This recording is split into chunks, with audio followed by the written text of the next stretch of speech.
They thought they were just asking a man to move seats, but when they pointed at that black father, dressed in a Marine uniform and sitting silently in the third row of his son's graduation, they had no idea who he was, and they couldn't imagine that what they were about to trigger would become the most unforgettable moment of that entire ceremony, because in that instant, without a single word, 6 men rose from the crowd, and what they did next silenced the entire gym, and forever changed what everyone there believed about respect, honor, and the power of quiet strength.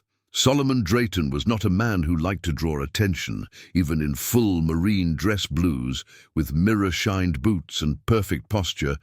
He moved like someone who had seen too much to waste energy proving anything. But that afternoon in Elmridge, a small Texas town with brick schools, dusty lots, and neighbors who still wave at each other, he wasn't there to be invisible. He was there to keep a promise, one he'd made to his wife before she passed. No matter what, I'll be there when our boy walks that stage. He could have flown, but the Charger was her favorite car, and sometimes the road brings you closer to the people who aren't there anymore. In the glove compartment, an old photo, his wife cradling a baby Tyron, worn edges, slight tear. He slipped it into the inner pocket of his uniform jacket. "Told you I wouldn't miss it," he whispered. Inside the gym, the air was thick with popcorn, floor wax, and nervous excitement. Families packed the bleachers, kids waved. Signs, siblings ran between chairs. Solomon showed his printed ticket to a volunteer at the door, a man with a clipboard and headset, who barely looked up before directing him. "Third row, left side. Family seating." "Appreciate it," Solomon replied, voice calm. He moved through the crowd with grace. People turned to look, some out of curiosity, some with quiet judgment. A few whispered. Solomon didn't respond. He'd been black, tall, and in uniform for too long to be surprised by glances.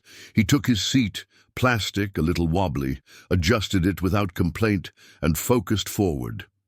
The stage. The banner, the row of students, somewhere out there, his son was waiting to become a man.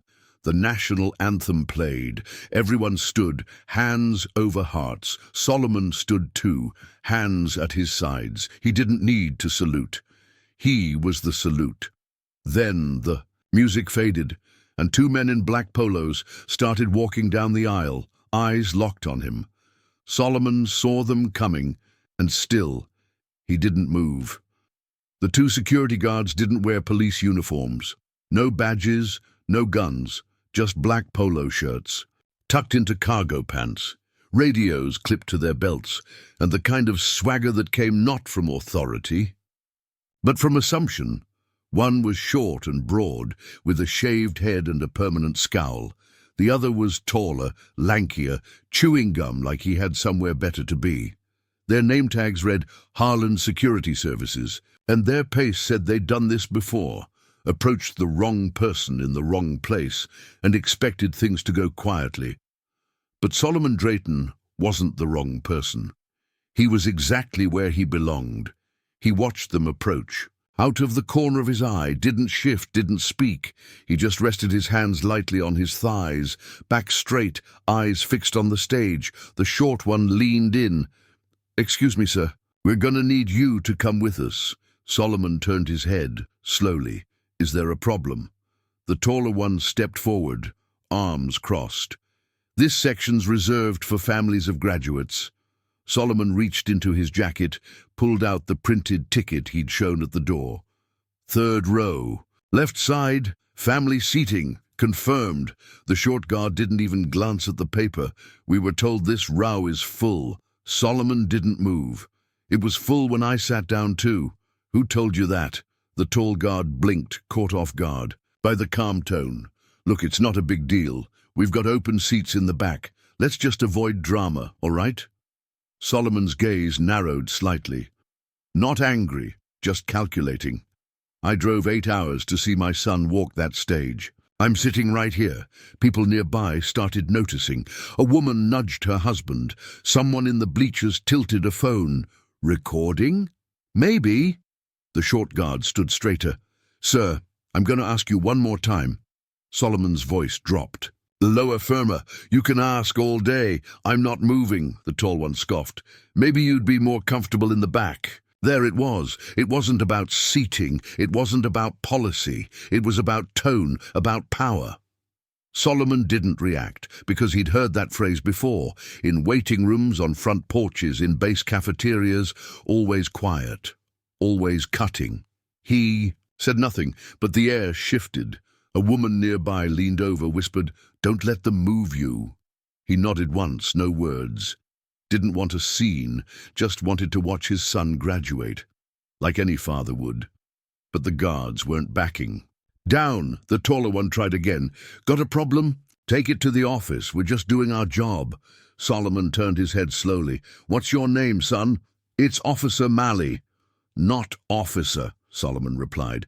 "You're private security." The shorter one stepped in. "All right, that's enough.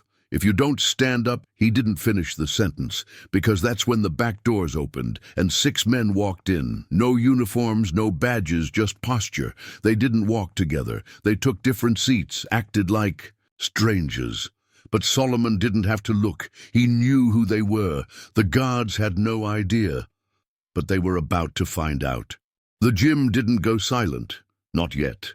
But something shifted, the way people turned their heads, not to gawk, but to observe, the way a whisper became a hush. It was like everyone had sensed a line being crossed, even if they couldn't say how or why. The 2 guards didn't notice it at first. They were still hovering, like flies that couldn't decide whether to land or sting. Solomon remained still, not because he was scared, but because he understood. A power. And more importantly, he understood control. The taller one, Malley, leaned closer, his tone more hushed this time. "I'm trying to do you a favor here. This doesn't need to get ugly." Solomon turned ever so slightly. "You don't have that kind of favor to offer." The words didn't come with venom. They came with truth. That alone made Malley step back an inch. But the short one, Garvin, his badge read, wasn't built for backing down. He didn't like being challenged. Didn't like that this man in a Marine uniform wasn't intimidated. His fingers hovered over the radio again. That's when the first man stood up. No announcement. No noise. He just rose, clean-shaven, broad frame, arms folded, eyes locked on the guards. A few rows over, a second man stood, then a third, and a fourth. None of them spoke. They didn't have to. Solomon still hadn't turned around. But he didn't need to. He had led these men through hell. He had carried them, bled beside them, watched over them when the night seemed endless, and death was 2 inches from their boots. He knew their breath before they made a sound. He could feel their presence. "In the air." Garvin leaned in again. This time his voice had a different edge. "Listen, man, you're making this a situation." Solomon turned his head, eyes steady. "And you're not listening." Garvin's fingers twitched toward the radio again, but before he could press the button, a voice broke through the tension. "Is there a reason this man's being bothered?" It wasn't loud. It didn't rise to cut the air. It dropped like a hammer made of calm, the kind of voice that commanded silence, not demanded it. It came from a tall man in the center aisle, salt and pepper, beard, fitted black coat. His name was Creed Marston. Solomon had once pulled him out of a burning wreck in Kandahar. 200 yards of open fire, sand turned to shrapnel, and not a single question asked. Creed took 1 step forward. Garvin froze. "Who? Are you?" he asked. Creed didn't answer. He just stepped closer. "I asked you a question." Malley tried to interject, raising a hand. "Sir, we've got this under control." Creed's voice sharpened. "No! You don't." From the bleachers another man rose, then another. Now 6 men were standing, no formation, no coordination, but their presence unmistakable. Solomon didn't look, because he didn't have to. The guards didn't realize it yet. But they were already outnumbered and outclassed. The principal tried to pretend nothing was happening, she whispered to an assistant. The assistant whispered to someone else. A chain of silent alarm passed through the school staff, but none of them moved fast enough. The audience was no longer watching the stage. They were watching the standoff. 2 guards, 1 father, 6 men, standing like statues placed there by history itself. Garvin, still posturing, didn't like the spotlight turning on him. "Sir," he said again, this time loud enough to echo, "this is your last warning." Solomon didn't flinch. "2. Do what exactly?" Garvin stepped forward, leaning in so close his belt brushed Solomon's knee. "To stop making a scene. We don't want any trouble. Just move to the back." Solomon turned, met his eyes directly. No blinking, no fear. "You're the only one causing trouble." Garvin's nostrils flared, and then he slipped. He let the heat of his pride take over. "You think wearing that uniform makes you better than everybody else? This is a high school, man, not your base." The silence that followed wasn't awkward. It was dense, sharp. A little girl stopped fidgeting in her chair. A dad with a phone froze mid-recording. Even Mally stepped back slightly, realizing the words had landed with the weight of a mistake. Solomon exhaled through his nose, not out of anger, but restraint. His voice came low, controlled. "You need to walk away." Garvin didn't. Instead, his hand dropped to the front of his belt, not on a weapon, but close enough to feel like a threat. That's when Creed stepped into the aisle. He didn't shout. He didn't raise his hands. He just moved. Slow, focused. Like this had suddenly become his business. "If you touch him," Creed said, "you'll answer to me." Garvin turned, puffed up. "Who the hell are you?" Creed didn't blink, didn't posture, didn't give credentials. He just said, "The man who's telling you this ends right now." From the far bleachers, another SEAL rose, then another. Now all 6 were standing, spread across the gym like shadows of justice. They didn't form a wall. They didn't surround anyone. But somehow, their silence filled the space more than any siren ever could. Garvin looked around, suddenly aware that the situation had shifted, not into violence, but into reality. These weren't just veterans. They were a brotherhood, and one of their own was being disrespected. Creed took 1 step closer. "You've got 2 choices. Walk away now, or find out what happens when you don't." Mally finally broke. "Let's back off, man." But Garvin wasn't ready to surrender his ego. Solomon spoke again, this time to Creed. "Don't waste your breath. He already made his decision." Creed's jaw tightened, but his voice softened. "Don't mistake silence for weakness." Garvin's hand dropped away from his belt. Finally, the principal appeared at the aisle, whispering something urgent to both guards. Whatever she said, it worked. They turned. They walked out. No apology, no eye contact, just shame trailing behind. Their steps like smoke.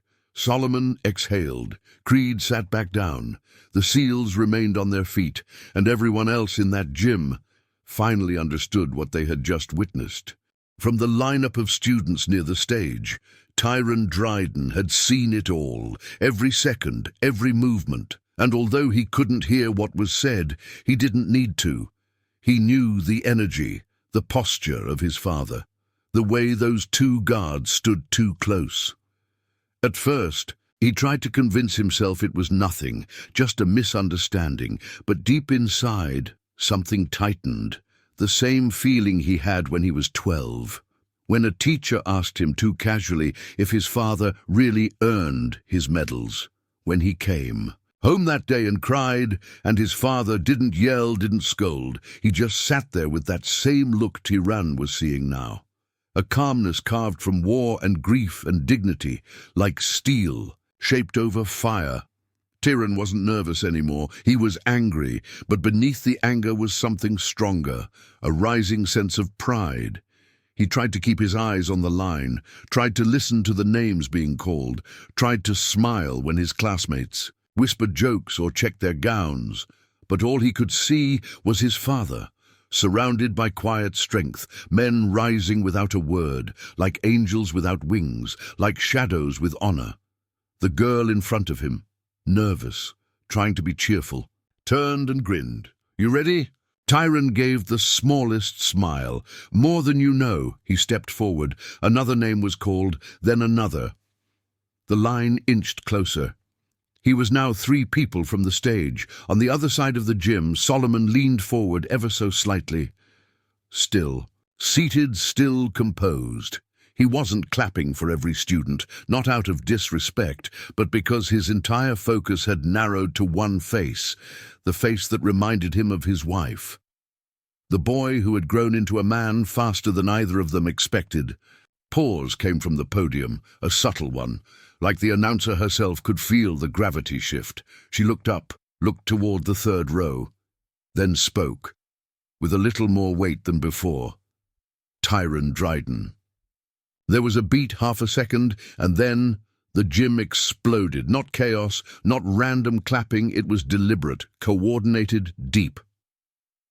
The 6 SEALs still standing applauded in perfect rhythm, each clap like a salute without raising a hand, each movement a message. We see you, we honor your father, and we honor you. Tyran stepped onto the stage, his chin high, his steps steady. It wasn't just pride in himself. It was pride in the name he carried, in the uniform that sat quietly in row 3, and in the legacy that no diploma could contain. He took the principal's hand, accepted the certificate, turned toward the audience, and found the only eyes that mattered. Solomon didn't stand, didn't wave. He just smiled. A small, controlled smile. But to Tyran, it was everything. The applause didn't fade right away. It lingered, not loud, not wild, but steady, like a quiet earthquake passing through every row of chairs and every pair of hands. Parents who hadn't clapped for a single student were now standing, some wiping their eyes, some placing hands on their hearts, not out of obligation, but out of something they couldn't explain. Tyran walked off the stage. He didn't smile for the cameras, didn't do a victory fist. He just walked. Every step off that platform felt like crossing into something new. Not just adulthood, but understanding. He looked once more toward the row where his father sat, still in that plastic chair, still composed, still holding that same energy that had silenced an entire gym. And now, it wasn't just the SEALs standing. Few more veterans in the crowd stood quietly, men with hats that read Vietnam, Desert Storm, Operation Iraqi Freedom. They didn't say a word, they just stood. Something had shifted, the air was different, the banners and balloons still fluttered, the names kept being called, but no one would remember the decorations, they would remember this. One of the assistant principals leaned over to the announcer. What just happened? She whispered. The announcer didn't respond right away because she wasn't sure. She just looked towards Solomon, still seated, still honoring his promise. To show up, to be present, to carry grace louder than rage. Tyron joined the other graduates. Near the far wall, his classmates greeted him with high fives and playful jabs, but then something rare happened. They stepped back, one by one, giving him space. Not because they feared him, but because they recognized something sacred had just taken place. A girl with tears in her eyes whispered, "Your dad's a legend." Tyron just nodded. He didn't need to speak. He'd felt it too. Back near the 3rd row, Creed Marston finally sat again. His body relaxed, but his eyes remained sharp. He watched the stage, but his mind was elsewhere. Back to the desert, back to the moments when Solomon Dryden risked his life for men who didn't always know how to say thank you. Creed glanced over at Solomon and gave him a slight nod. Not a salute, not a signal, just recognition. And Solomon returned it. Barely. A movement, but it said everything. The gym kept moving forward. Names continued, applause rose and fell like waves, but the emotional center of that ceremony had already passed, and everyone in that building, from teachers to toddlers, felt it. It wasn't a scene, it wasn't a scandal, it wasn't even about race or uniforms or authority. It was about dignity, about what happens when honor stands taller than ego. And it was about a father who came not to make noise, but to witness his son rise. 20 minutes later, the final name was called. Caps flew into the air like birds finally freed. Laughter burst from every corner of the gym. Flashbulbs popped. Balloons bobbed toward the ceiling, but Solomon Dryden didn't move. Not right away. He stayed in his chair, breathing, soaking in the chaos around him. It wasn't that he didn't feel proud, he just wasn't in a rush, because for him, the ceremony wasn't over. He stood slowly, stiff from sitting still for so long, and took one last glance at the stage. Then he turned toward the exit, his steps still as calm and deliberate as when he walked in. Outside, the sun had begun its descent. The asphalt shimmered with leftover heat, and the bleachers cast long shadows across the school lot. Clusters of students huddled for pictures. Parents waved from across rows of cars. Kids shouted for relatives to hurry and snap photos before. The light faded, but Tyron, he wasn't laughing, he wasn't talking. He was standing by the flagpole, diploma folder in hand, gown half-zipped, phone dangling at his side. His head turned slowly as the crowd shifted. And then he saw him, his father, walking calmly toward him. Not with a crowd, not surrounded by praise, just walking, and in that moment everything else disappeared. They met in the middle of the lot. No words at first. Tyron broke the silence. "You okay?" Solomon nodded. "You?" Tyron looked down for a moment, jaw tight. "They tried to move you. I was ready to leave that stage." His voice cracked. "I swear I was 2 seconds from saying something." Solomon placed a steady hand on his son's shoulder. "And that's why you didn't." Tyron looked up, eyes sharp, confused. "What do you mean?" "Because you knew I could handle it." Solomon's voice was even. "And because you handled your moment like a man, you didn't let anyone take it from you." Tyron swallowed hard, then asked what had been burning in him for the last hour. "Who were those men? The ones who stood up?"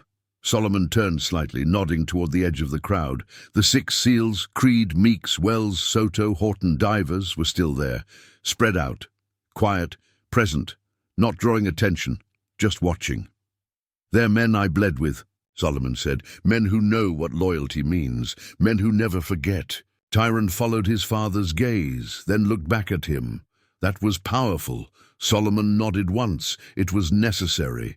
Then he added, as if passing down a life lesson, "Sometimes silence is louder than shouting, and sometimes standing without speaking says more than 1,000 words." They stood there for a long second, 2 men now, no longer just father and son, connected not by words but by weight, by what was carried and what had been witnessed. A few feet away, Creed raised a hand. Not a wave, just a gesture of deep respect. Tyron responded in kind, and the sun kept falling. But for Solomon and Tyron Dryden, time moved differently now. The school was almost empty now. Just a few families left, loading gifts into trunks, posing for last-minute photos with crumpled programs and crooked caps. But Solomon and Tyron remained near the Dodge Charger, the same car Solomon's wife used to drive on weekend road trips, to school meetings, to late-night ice cream runs. After tough math tests, Tyron ran a finger across a scratch on the door. "She would have made you retake every picture today," he said, half smiling. Solomon chuckled softly, "Until my smile was perfect." They climbed into the car, the air inside warm from the heat, but filled with something else now, meaning. For a moment, neither of them spoke. Then Tyron turned, serious. "I gotta ask, why didn't you say anything? Why didn't you stand up, raise your voice, tell those guards who you were?" Solomon tapped the steering wheel once, then turned to face his son. "Because I don't have to stand up for who I am." His voice was calm, like stone smoothed by years of storms. "And I don't need to raise my voice to be heard." Tyron stared at him. "But they disrespected you, in front of everyone." "Yes." Solomon nodded. But everyone also saw the truth. He reached into his jacket pocket and pulled out the photograph, the one with his wife holding baby Tyron, worn edges, folded lines, survivor of desert storms and hospital waiting rooms. I carried this through Kandahar, through losing your mother, through today. Not because it gives me strength, but because it reminds me what's worth protecting. Tiran looked at it for a long time, then asked quietly, "You always knew they had your back?" Solomon smiled, just a little. "I didn't need to know. I just had faith. Real men don't vanish when it gets uncomfortable. They show up and they stand." Another long pause. Then Tiran said it, the thing he'd never said out loud. "I want to be like that, like you." Solomon shook his head once. "You already are." He turned the key in the ignition. The engine rumbled. "You walked that stage with pride. You didn't let anger steal your moment. You held your ground without making noise. That's how you carry a name. That's how you carry legacy." Outside, the last of the SEALs were walking to their vehicles. Creed gave one final look toward the Charger. Solomon responded with a slight nod. No words exchanged, but something unbreakable passed between them in that moment. Tiran leaned back, in his seat. "So, what now?" Solomon pulled the gear into reverse, a half grin on his lips. "Now we drive home. And you pick where we eat." Tiran lit up. "Waffle House," Solomon laughed. "Of course." As the Charger pulled out of the lot, the school faded in the rearview mirror. But the memory, that silence, that unity, that moment would never fade. Not for the students, not for the parents, not for the men who stood, and never for Tiran. Because that day wasn't just a graduation. It was a masterclass in dignity, in loyalty, in what it means to walk through fire and still hold your head high. And long after the caps were thrown and the lights shut off, the world would remember the Marine who never moved and the 6 men who stood because he didn't have to.